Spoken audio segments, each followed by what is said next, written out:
All right, our top story is coming in from West Bengal. Tension in Bengal's Murshidabad district is far from over, even as calm returns to the street, and a rather uneasy calm at that. Disturbing revelations from the violence probe are sparking fresh outrage, both on ground and in the political arena. Here's the full report.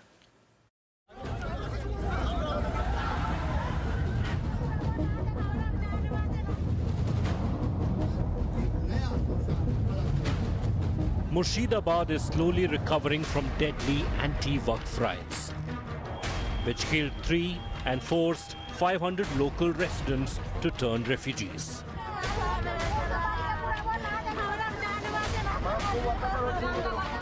Investigators have uncovered a disturbing trend.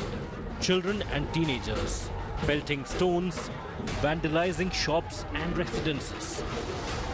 Rioters had set fire to multiple homes, attacked residents, forcing a Hindu exodus.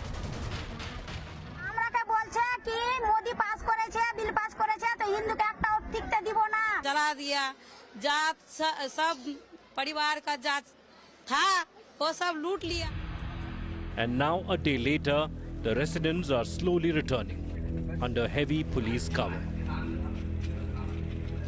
देखिए स्थिति अभी सामान्य होती जा रही है और BSF है यहाँ पर पिछले शुक्र से लगी हुई है, शुक्रवार से, और स्टेट पुलिस के साथ ही मिलके हम लोग कार्य कर रहे हैं और इलाके में शांति के लिए जॉइंटली भरसक प्रयत्न कर रहे हैं और काफी कुछ शांति आई भी है. We are trying to ensure that this case is dealt with the greatest sensitivity, the greatest responsibility, so that all the actual persons who had gone there and who had indulged in this kind of heinous crime are brought to book. Bengal cops blamed banned PFI front SDPI for brainwashing local Muslim community by spreading lies about snatching of Muslim land. SDPI का हाथ इसमें जो सामने आ रहा है, उसमें सबसे बड़ी बात है कि जो वक्फ विधेयक था उसके खिलाफ लगातार एक मुहिम चलाई गई पूरे मुर्शिदाबाद इलाके में एसडीपीआई की ओर से. जांच में यह भी खुलासा हो रहा है कि एसडीपीआई के सदस्य घर घर जाकर खास तौर पर 10, 11, 12 साल की उम्र के बच्चों को टारगेट कर रहे थे.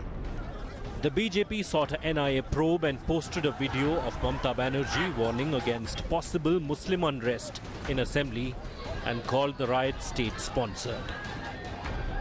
একটা ধর্মের নামে এত কুৎসা করছেন, একটা অপপ্রচার করছেন, একদিন তারা যদি একটা আন্দোলনের ডাক দেয়, আপনি নিজেকে সামলে রাখতে পারবেন তো? আমরা চাই এনআইএ দ্রুত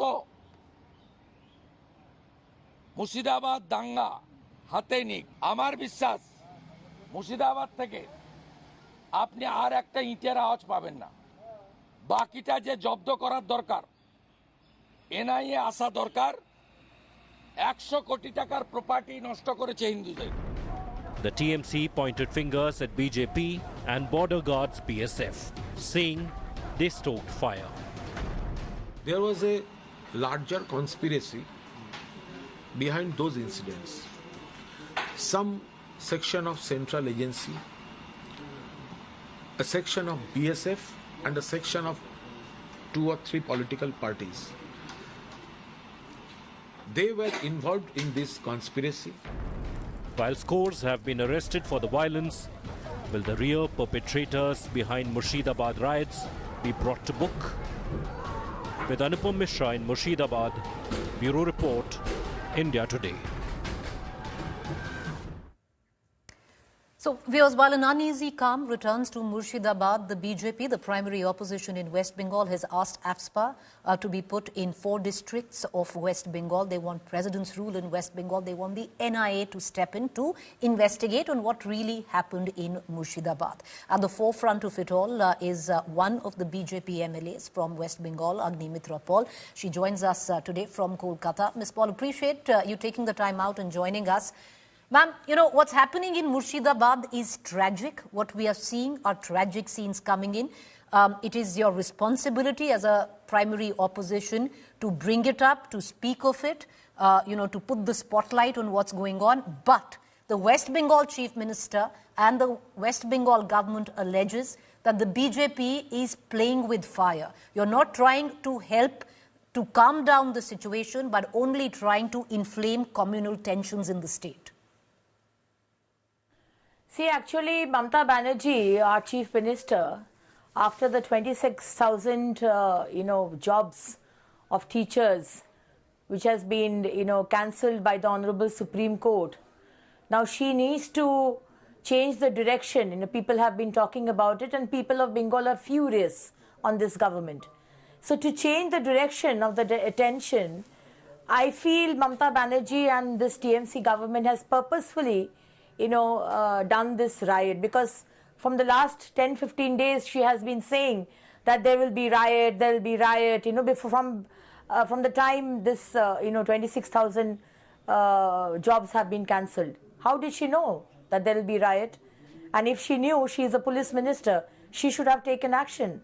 So we are extremely sure that the thing that has happened, the riot in Murshidabad, Malda, and which is spreading elsewhere, is being done by Mamata Banerjee, with the support of the fundamentalist forces from Bangladesh. She has a bigger agenda. Other than, deviating the direction of the people of Bengal, there is another bigger agenda of creating Banglastan, which they are saying. Merging West Bengal and Bangladesh and making it Banglastan. Probably she is planning to be the Prime Minister of that Banglastan Islamic State. So everything is being done by Mamata Banerjee. Otherwise, I will ask you, why was the West Bengal police a mute spectator? When BSF was there yesterday, they didn't even take 1 hour time, and there is peace over there right now. Then why couldn't what BSF did, why couldn't West Bengal police do the same thing? Why were they mute spectators? Why were the Hindu houses being burnt and they were just standing and watching? Our Hindu 2 brothers have been killed. 1 Muslim brother has been killed. Our Hindu temples are being desecrated. Why? Hindu shops have been looted. Ms. Paul, the West Bengal police alleges, and they've come out with a press conference as well, that a part of this violence has been spread by the BJP that you're spreading, which is your party. This is the allegation of the West Bengal police, and I'm just elucidating that the BJP is spreading disinformation by circulating pictures, attributing them to Murshidabad violence when they have absolutely nothing to do with that. So what they've also done is they have called out or flagged post on the social media platform X, where they've called out 9 pictures which were posted by the BJP handle, suggesting that these pictures have nothing to do with the violence in Murshidabad, but these pictures have been taken from Assam, from Uttar Pradesh and other parts of India to project of what is going on in Murshidabad. So that the West Bengal police says that the BJP is on a disinformation drive. Escalate? Whenever we talk about Hindus being attacked, being tortured, it is that we are trying to escalate. So we, being a responsible party, a national party, we don't have the right to talk about the security, safety of the people of Bengal. Should we keep mum? From the time, this government has come, Durga Puja is not being allowed. We need to go to the honorable court. Saraswati Puja is not being allowed. Kartik Puja is not being allowed. When you ask for a Bengali teacher, you are given Urdu teacher, and then when you protest, you are being killed by West Bengal police. So we, being the MLAs, MPs and public representatives, and being part of the biggest party of the world, we should keep quiet. What does Mamata Banerjee think and the TMC think? We will not keep quiet. Whether it's about torture on a Muslim, we will not keep quiet. Whether it's a torture on Hindu or Sikh or Christian, we will not keep quiet. If Mamata Banerjee is trying to do appeasement politics for her vote bank, we will not allow her to do that. She's playing with fire. Okay. But, Ms. Paul, the fact is, the allegation coming in from the TMC is that this is classic BJP playbook. You wanted the kind of violence that has happened, and look at how your own leaders are behaving. Now, this is the charge of Mamata Banerjee, because she's gone ahead and said, look at the likes of the BJP president, Shukanta Mazumdar, who openly is trying to incite violence, suggesting that we'll bring people from outside of West Bengal to settle scores if, Mamata Banerjee cannot handle it back here, that it's time to, clean out Murshidabad. So the charge is, Ms. Paul, that you're trying to only create more tension, and your leaders, like you, like Shukanta Mazumdar, are at the forefront of it. So what do you want? What does Mamata Banerjee want, or what does the TMC want? That TMC Chief Minister and Supremo Mamata Banerjee will torture Hindu brothers and sisters like what we had seen in 1971, the same thing we are seeing. Hindu brothers, sisters, little children are running for their lives, leaving Murshidabad and going to other states, and this will be allowed. Mamata Banerjee will try to kill us and corner the Hindus of Bengal, because she only works for the 33% Muslims of Bengal, and we will keep quiet. We are part of Shaktishali Bharat, we are part of Modi ji's Bharat. So if there is any attack on us, on our Hindu brothers and sisters, to save our lives, to save our family, to save our children, we need to take and we need to retaliate. So that is what Shukanta Mazumdar said. We want peace. We want Sabka Saath, Sabka Vikas. But if Mamata Banerjee thinks that she will incite, and her minister, Siddiqullah Choudhry and Monirul Islam, her TMC MLAs, are going to incite and say that we will not allow Waqf fine to be, installed in West Bengal. Why? West Bengal is not part of India. The other charge, Agnimitra Paul, is which comes from the TMC. There was a press conference shortly before Kunal Ghosh made a very sinister charge where he says that allegation again that the BJP, along with central agencies like the BSF, drew the blueprint of the violence that took place in Murshidabad. They say they have proof. They're very soon going to come out with that proof. See, the spokesperson of TMC or whoever it is, if West Bengal police would have controlled the situation, if they would have, completely stopped this hooliganism and this looting, there was no need of BSF to be there. We wouldn't have called BSF. They have given us the opportunity. Why couldn't West Bengal police control? Why were 3 people killed? Why were hundreds of Hindu shops burnt? And we will stay quiet? Your state police will stand there with bangles in your hand, doing nothing, seeing the Hindu, people running for their lives, and the Muslim jihadis saying Allahu Akbar on the street and looting, shops and Hindu places, houses, and we will keep quiet. That is, they have given us the opportunity. We need peace. Right.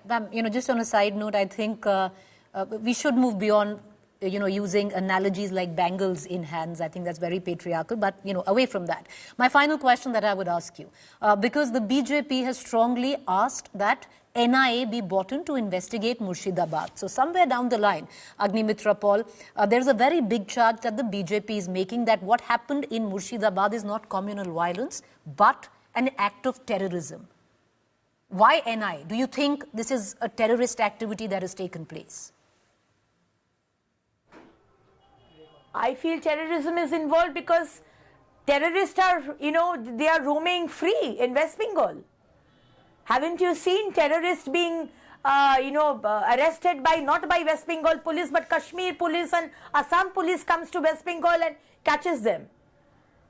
There are terrorists roaming, and these Monirul Islam, the TMC MLA of, from Farakka, he has been sharing the stage with PFI leaders. Who is PFI? A banned organization. A TMC MLA sits and is part of that program, and Mamata Banerjee doesn't have anything to say about it. Mamata Banerjee is a puppet in the hands of the fundamentalist who is running the show.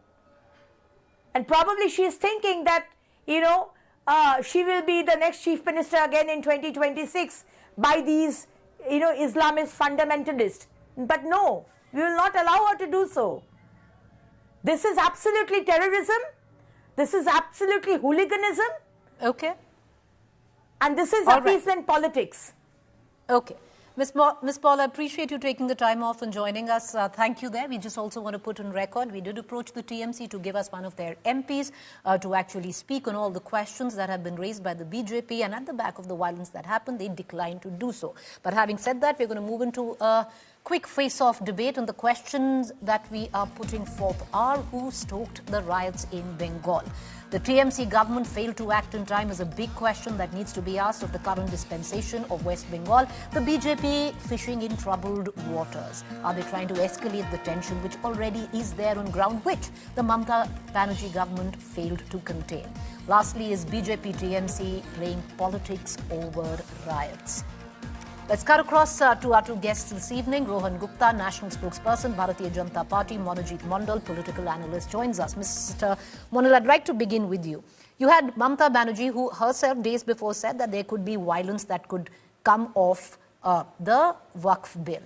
The large question today is very clear, Monojit Mondal, because somewhere down the line there's been a complete failure in governance by the West Bengal government, and everybody can see that. Tragic scenes coming in from Murshidabad. Questions need to be asked of why was the Mamata Banerjee government caught napping? No, I believe yours is an extremely responsible channel and you are an extremely responsible anchor. When did Ms. Mamata Banerjee talk about violence because of Waqf bill? Can you show me that video? Or you are relying upon the video that is being doctored and tweeted by BJP, the way the BJP's MLA spoke? Don't you think that all her statements, which are, I think, sinisterly, venomously, hate-mongering, they come under a particular act of law? Don't you think so? Is this the sensible, Mr. Mondal, Mr. Mondal, one second. No, 1 second. Okay, let me come in. I rarely ever come in. Allow me, sir. Allow me, sir. Allow me. You've said something. Allow me to come up. Allow me to come up with a counter. Please. You've made a point. Allow me to come out with a counter. The fact is, we do not need certificates of whether we are responsible, irresponsible from especially political spokespersons. Number one, we let the people decide on that. Number two, are you actually telling me, sir, allow me to ask the question, I'll give you ample time. Are you actually telling me that the current dispensation of West Bengal dealt with the violence? Because otherwise we wouldn't have seen the kind of visuals that are coming through. We wouldn't have seen hundreds cross the river there to flee the violence in camps. I will answer all the questions, but when Please, you sir, are putting take your time. something in the mouth of the chief minister, and it's such a crucial time that she said this, you should take responsibility of that. I have simply asked this question: when did Mamata say what you reported, that she was talking about violence and communal riots? You are parroting. No, nobody said communal riots. That there could be violence at the back of what happened in. When I please show that video. All right. Okay, we'll show you the video. Okay, move. It's so unfortunate that you're parroting the line of a BJP MLA whose veracity as a communal person is unquestionable. Mr. Mondal, let me also tell you. One second, sir. Sir, something that we put forth. To the government. Sir, I hate getting into an argument with the spokesperson, but let me. I will give you ample time, but if it's a very basic question. Please. The TMC had this platform. We reached out to them 5 times to come in to give their point of view. We told them we'll speak to you one-on-one. They refused to do so, right? Now, this was a prerogative that needed to come from the TMC representative. Now, make your time.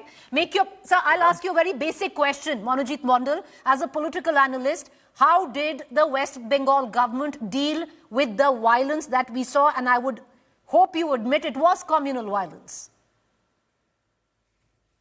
But I have got every right to counter an MLA who is supposed to be a responsible person, whose utterly false statement, which can also incite communal violence in my state. Forget about my political identity. As a sensible person, it is my right to counter all the hate speeches that Miss Agnimitra Paul made, and I urge the West Bengal police to take note of that as well. And I will urge you also with a folded hand that please do not bring such MLAs with such statements. And if you can, please have some face-off with me. I'm taking responsibility. You know, sir, it's not about, okay, sir, would you answer the question? Because listen, Monojit Mandal, if you had, one second, sir, hear me out. No, 1 second, hear me out. I will answer the question now. If you were a TMC spokesperson, I would have asked you to face off with Agnimitra Paul, who is a representative. She's an MLA, whether you like it or you don't, sir. She's a part of the principal opposition in West Bengal. Now, would you like to come to the question that I asked you? Yes. Which is, do you think the West Bengal government did a good job or did a job at all to control the violence in Murshidabad? Listen to, you don't have to listen to me. What did the BSF ADG say on your reporting? What did he say? Just quote it once again. So that things are absolutely under control. We are coordinating with the West Bengal police. For the last 2 days, this is the ADG BSF is said on your channel few minutes ago. Things are absolutely under control. I am now, right now, you don't have to believe me. I am on the road right now. I'm returning from the district of Birbhum, which is barely few 100 kilometers away from the scene where the crime was taking place. Nothing has been happening. But what did the BJP MLA say? Because there are communal rights everywhere. They are like the problem. But you have no guts to put up single question to the Prime Minister. Why the same kind of violence is taking place in Manipur even right now against the Waqf bill? You did not put up the same questions when 53 people were killed under the nose of the Home Minister in Delhi in 2022 January. Not single question. Here the police arrested 200 people. And the male culprits, I repeat, you did not ask the same question about why Sukanta Majumdar has put up this tweet with all the false picture, fake narrative. Monojit Mandal, number one. 1 second. Please, 1 second. Shall I play it again for you? Also. 1 second. You know, you can turn around and start screaming at the media and shooting the messenger. All those questions that you have raised, sir, were duly asked of the MLA representative. Are you actually telling me that 3 people are dead and nothing really happened? Are you actually telling me that hundreds crossed over and have fled Murshidabad and are living in refugee camps and nothing ever happened? Is that what you're trying to say? Madam, don't get impatient. You are an I am not, sir. I'm asking you. I am asking you a direct question. So don't turn around and shoot the damn messenger, which the likes of all political outfits do. So don't do that here. Would you like to take the question or not? Would you like to take the question? You know it very well and don't take such heckle. I tell you, when the messenger is not acting as the messenger of God, we have got every right to question the messenger. So we'll have that intellectual conversation on the messenger of God and the state of the media some other point of time. We'll get on to that in some other point of time. As a political analyst and a citizen of West Bengal, are you telling me that there has been no deaths? Are you telling me that... You are saying that I am excited and you are calm. You are not allowing me 10 seconds of uninterrupted time. Sir, I will give you 30 seconds. Your time starts now. Make your point. I will come back to you. I will bring in the other. I have another guest, sir. And it's not a debate between you and I. You are interrupting. The point is very simple. The things went out of control because of certain issues, but those were basically targeting the government properties. The properties of both West Bengal government and the central governments have been vandalized. And police took control of the situation day before yesterday when the DG himself, he's stationed there since the last 2 days. And I repeat, the BSF was called in. BSF was taken help of from the day one itself. The DG BSF made it clear. But nonetheless, section of the media, along with such MLAs from BJP, they have to spread this narrative against Mamta Di because there is 2026 election. The MLA said rightly, you have given us the opportunity. You are working on the dead bodies of 3 people. That is opportunity for BJP. All right, okay. And a section of allow me to bring in the BJP guest. Then 1 second. Monojit Mandal, take a breath. Allow me to bring the BJP spokesperson. But let me also remind you, you're sitting there and you're quoting the BSF. The spokesperson of the TMC, Mr. Kunal Ghosh, has actually gone on record to suggest that the BJP, along with central agencies like the BSF, have drawn the blueprint of the violence that took place in Murshidabad. Right?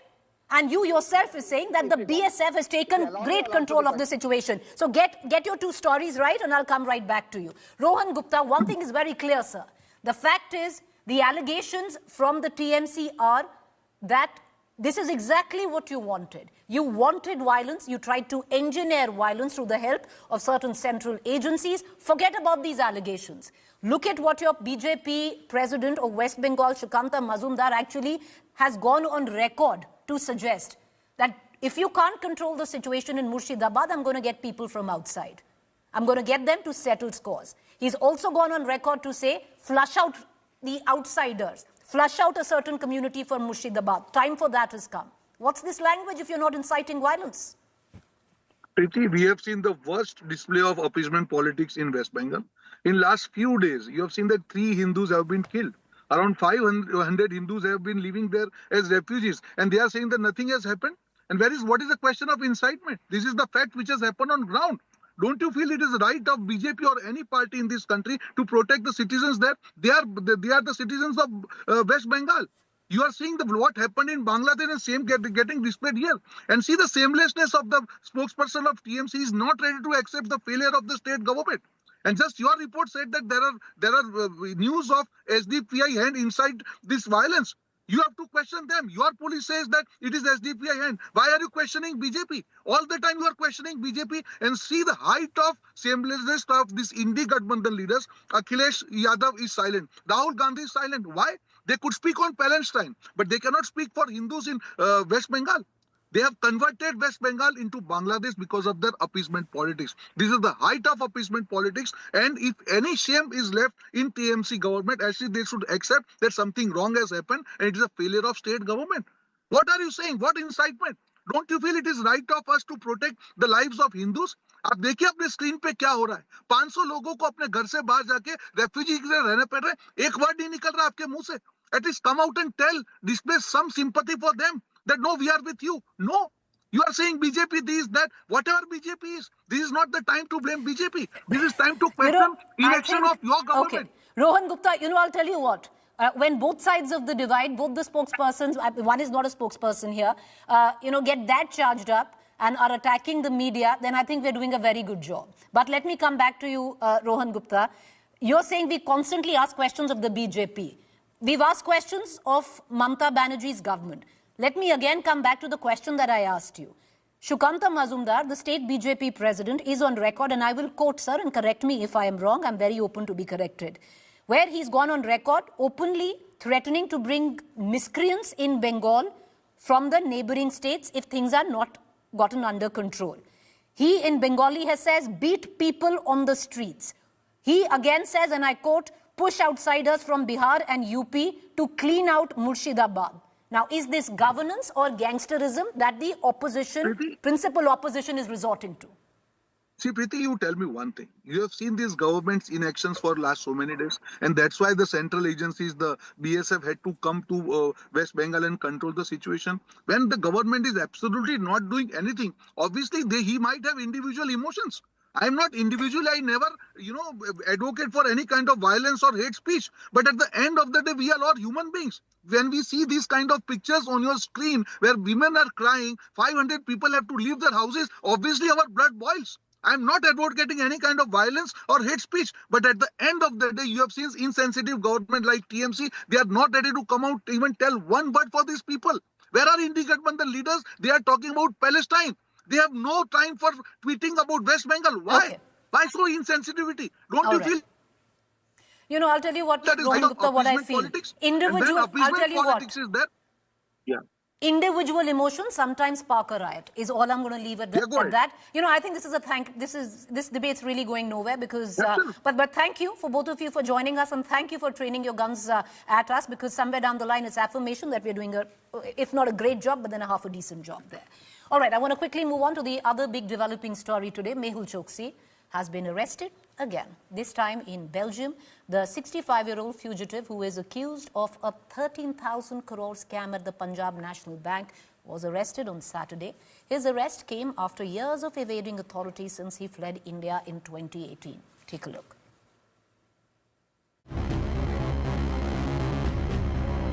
Fugitive diamond trader Mehul Choksi arrested in Belgium. The 65-year-old accused in the 13,000 crore Punjab National Bank scam was arrested on Saturday.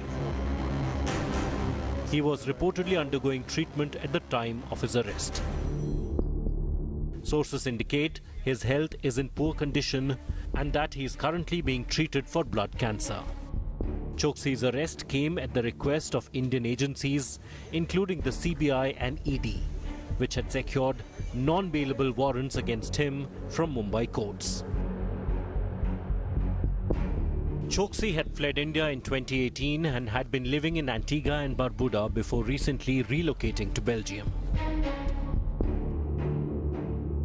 All I can say is that he has been arrested and it's a client-attorney privilege communication. Other details I'll not be able to give you, but this I can confirm that yes, my client has been arrested. He is in prison at the moment, and the legal remedy that we have is that we'll be filing an appeal, and there we'll be making a request that he should be released and he should be permitted to contest his case without being in custody. Choksi's extradition from Belgium to India, however, could prove difficult. Mehul Choksi, his wallet is strong, and he knows how to appoint the best of lawyers in the world. He will obviously fight tooth and nail to escape his extradition, like what other people have done in London, and Indian government is unable to get them back still now. So same thing could happen in Belgium also. What is the guarantee that he will be brought back? He has a fleet of lawyers and a wallet full of money. Indian authorities are actively making efforts to get Mehul Choksi deported, though India and Belgium have a mutual extradition treaty. देखिए, मोदी सरकार आने के बाद जो इस type के भ्रष्टाचारी थे या देश से बाहर गए थे, हमने भगोड़ा अधिनियम कानून भी लेकर आया और उसी का ही नतीजा रहा कि आज बेल्जियम में मेहुल चोक्सी गिरफ्तार हुआ है और कानूनी प्रक्रिया पूर्ण होते ही उसको भारत में लाया जाएगा. Sources revealed that Choksi has not renounced either his Indian or Antiguan citizenship. Instead, he applied for an F-type residency card from Belgian authorities, which he successfully obtained. This is not the first time Choksi has been detained. In May 2021, he was held in Dominica for illegal entry. The CBI's efforts to get Choksi back suffered a setback after a court allowed him to return to Antigua for medical treatment. Subsequently, the Interpol Red Corner notice against him was withdrawn following his appeal. Bureau Report, India Today. All right, I want to quickly cut across to my colleague Manish Pandey, who's joining us with the very latest right now. You know, Manish, the fact that this arrest was triggered after Indian agencies reactivated extradition following removal of the Red Corner notice against him. Now, how imminent is his arrest, or is it going to be a long-drawn process? Well, Preeti, certainly it is very crucial. The arrest is very crucial and important as far as the Indian agency's case against Mehul Choksi is concerned, because remember, from last 7 years, India was trying to get Mehul Choksi, but so far there was no success. He went to US, he went to Dominica, he went to Antigua, he gave away his Indian citizenship, but Indian agencies were not able to ensure that he is arrested by any of the these countries or the authorities of these countries.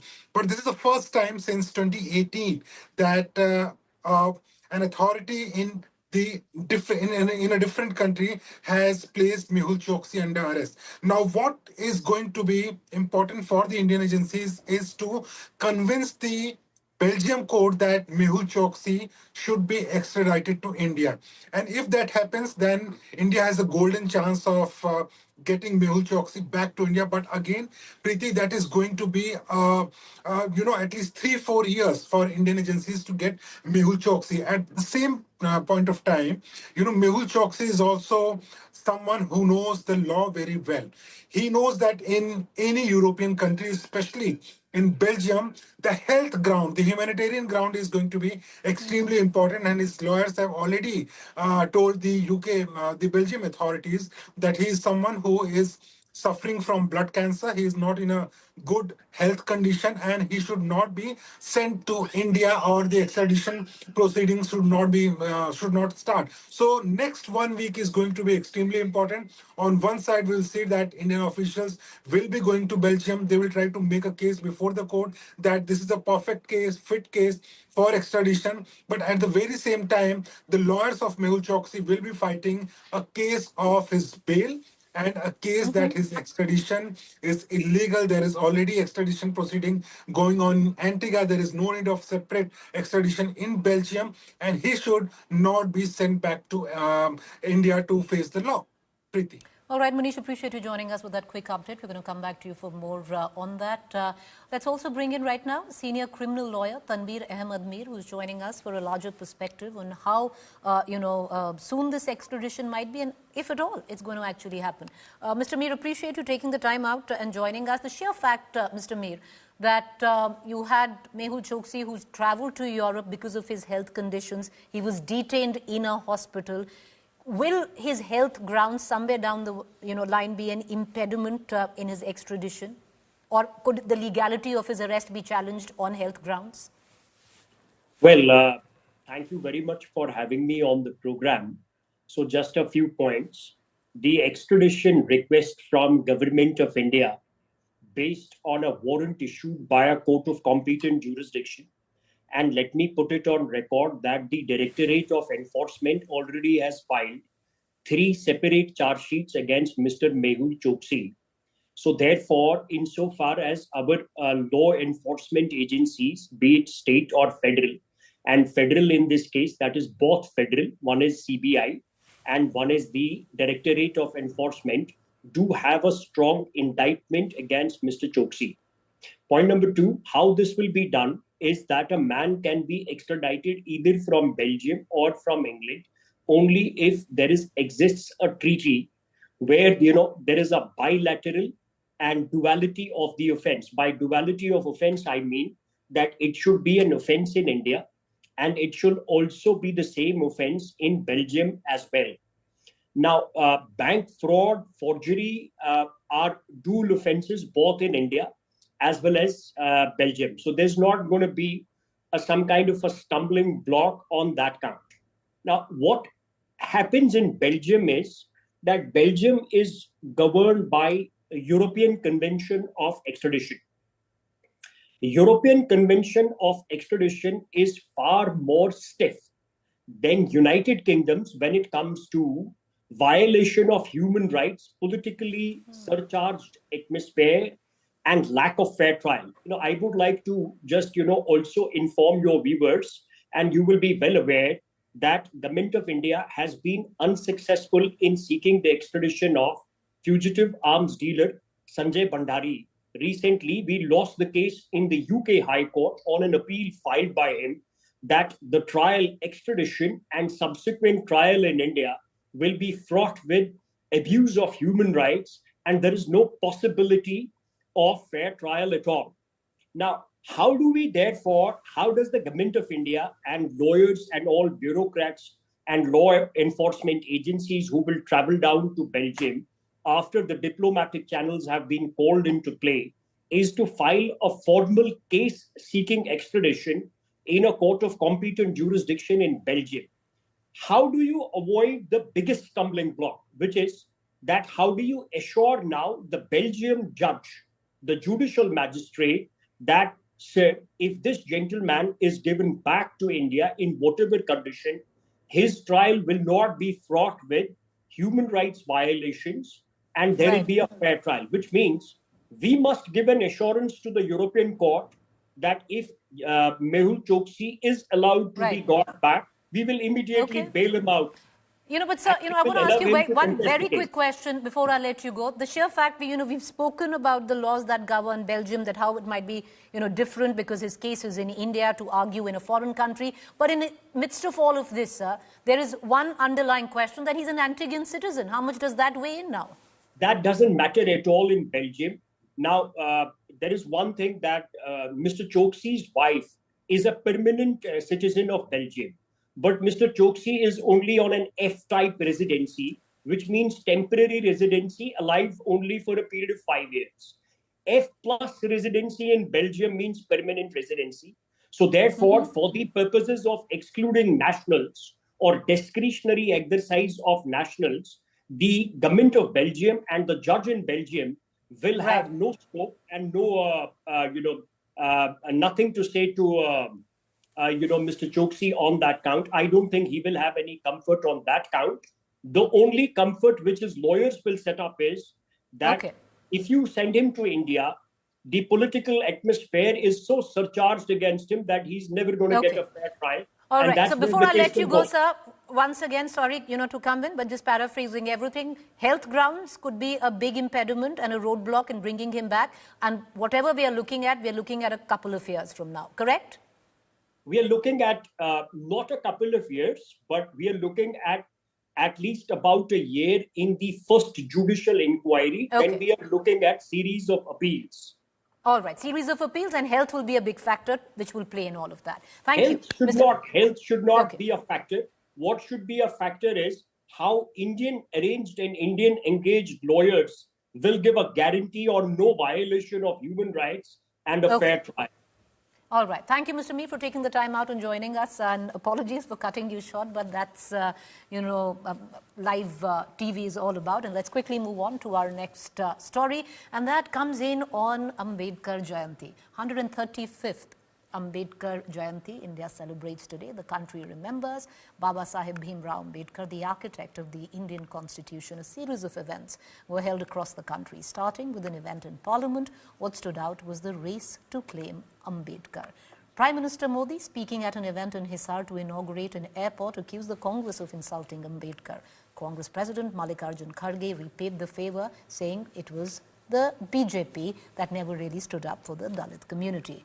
Questioned the Prime Minister's absence at the Parliament ceremony. Meanwhile, RSS Chief Mohan Bhagwat, speaking at a function in Kanpur, said Ambedkar and Sangh founder Hegdewar worked for the same objective. हमें ये कभी भूलना नहीं है कि कांग्रेस ने बाबा साहब आंबेडकर के साथ क्या किया। जब तक बाबा साहब जीवित थे, कांग्रेस ने उन्हें अपमानित किया। दो बार उन्हें चुनाव हरवाया। कांग्रेस की पूरी सरकार उनको उखाड़ फेंकने में लगी थी। उनको सिस्टम से बाहर रखने की साजिश की गई। जब बाबा साहब हमारे बीच नहीं रहे तो कांग्रेस ने उनकी याद तक मिटाने की कोशिश। डॉक्टर बाबा साहब अम्बेडकर संघ की शाखा पर आए थे तो उसका समाचार छपा। उस समय तिलक जी का चलाया केसरी था। तिलक जी तो नहीं थे, केसरी चल रहा था। उस केसरी वृत्तपत्र में वो समाचार छपा था जिसमें डॉक्टर साहब बाबा साहब अम्बेडकर का शाखा पर जो भाषण हुआ उसका 3 पंक्तियों में वृत्तांत दिया था कि उनका भाषण हुआ जिसमें उन्होंने कहा कि कुछ बातों में हमारे मतभेद है तो भी संघ को मैं अपनत्व के भाव से देखता हूं। डॉक्टर हेडगेवार और डॉक्टर अंबेडकर दोनों ने अपने समाज के लिए कूट कूट कर अपार आत्मीयता भरी और दोनों का जो काम था वो समाज में उसी आत्मीयता को उत्पन्न कर सब स्वार्थ और भेदों को तिलांजलि देने का उस काम के लिए दोनों के कार्य चले, कार्यकर्ता चले। आज भी हम चल रहे हैं। जो पहले 11 बजे डॉक्टर बाबा साहब अम्बेडकर की फोटो को सेंट्रल हॉल में पुष्पांजलि कर दी, लेकिन इस बार 9 बजे ही उन्होंने डिक्लेयर किया और 9 बजे डिक्लेयर करने के बावजूद भी हम लोग वहां रहे, लेकिन प्रधानमंत्री जी सेंट्रल हॉल में नहीं पहुंच सके। हालांकि उनके सहूलत के मुताबिक ही ये टाइम चेंज किया गया था. All right, a clear race to appropriate the legacy of Baba Saheb. Let's bring in our expert this evening, Professor Vivek Kumar, Professor Social Sciences, JNU, joins us. Appreciate you joining us, Professor. You know, it'd be foolhardy not to admit that there is a race where amongst all political parties to claim the legacy or appropriate the legacy of Baba Saheb Ambedkar. But would you reckon, Mr. Kumar, that a lot of it with each political outfit is only selective appropriation? I think you are very true, Preeti, because you know what every leader is putting an allegation on each other. I think it's very clear. And what Prime Minister has said is also clear, because you know that in at that time, 1950s onwards, it was only Congress which was a party which was trying to oppose Baba Saheb Ambedkar, because then they wanted actually Dalits should be on their side. And we all know that by that time, Congress had a very stalwart leader in Jagjeevan Ram, and therefore they were very safe. Out of, you know, at that time 79 seats which were reserved, out of that most of the seats which were actually Dalit dominated seats, Jagjeevan Ram could pull them. But 1970 is the time when Congress made a real attempt to co-opt the Dalit leaders, and we know that in Uttar Pradesh, BP Maurya with RPI leader, he was not only co-opted, but the whole RPI was co-opted. So there is this attempt from 1970 onwards. But it is not that actually BJP has not done. We also see that after 1980s, when BJP came into existence, we had Bangaru Lakshman leader, you know, in the name of Bangaru Lakshman. But now, the problem is that even if the stalwart, the tallest leaders, they are saying that, look, we respect him or we really want him. But the problem is that Dalits are not ready to be cajoled only by the photograph or by taking the name that Baba Saheb Ambedkar has been given that respect. They really want the effective leadership. And that's what they keep on asking. Where are the leaders among the political parties, whether it is BJP or whether it is Congress or whether it is any regional party? I do not see even a single leader in these parties who can be called as he's a grassroots leader and who has a very good following in the party or in the people. And also, if you go by the party politics, if we can take Congress, fine, actually they have the tallest leader, president of Congress is Mallikarjun Kharge, fine, very good. But what about the speakers? Where are they? Or the government, where the government, there are at least three governments which are there. You look at the representation in the governments, whether it is Telangana or Karnataka or Chhattisgarh, where actually they are in power, are they giving them the representation? I from education say actually the aspect, I'm asking how many vice chancellors they have made, and similarly it goes with the Bharatiya Janata Party. Now there used to be two very important universities. Make your point, sir. Make your point. Finish. Yeah, carry on. I'm saying that there were two very important universities in the name of Ambedkar. One is in Mahu and another is in Lucknow. One is Central University and another is a State University. These both actually universities, there used to be vice chancellor from Dalit category. Usually they used to be having or heading the institution. But now what has happened? In both the places, Dalit vice chancellors have been chucked out and there is upper strata who is there. So where is the representation? So symbolism over substance. There are 80 colleges. Yeah, make your point, sir. You know, just make your point. You are very correct.